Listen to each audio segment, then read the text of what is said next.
ಇಂದು ರವಿವಾರ, ನಿನ್ನೆ ಶನಿವಾರ, ನಾಳೆ ಸೋಮವಾರ. ಇಂದು ಸೋಮವಾರ, ನಿನ್ನೆ ರವಿವಾರ, ನಾಳೆ ಮಂಗಳವಾರ. ಇಂದು ಮಂಗಳವಾರ, ನಿನ್ನೆ ಸೋಮವಾರ, ನಾಳೆ ಬುಧವಾರ. ಇಂದು ಬುಧವಾರ, ನಿನ್ನೆ ಮಂಗಳವಾರ, ನಾಳೆ ಗುರುವಾರ. ಇಂದು ಗುರುವಾರ, ನಿನ್ನೆ ಬುಧವಾರ, ನಾಳೆ ಶುಕ್ರವಾರ. ಇಂದು ಶುಕ್ರವಾರ,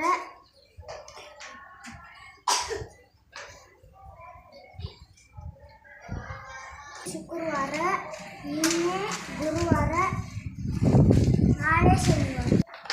ಇಂದು ಶನಿವಾರ, ನಿನ್ನೆ ಶುಕ್ರವಾರ, ನಾಳೆ ರವಿವಾರ.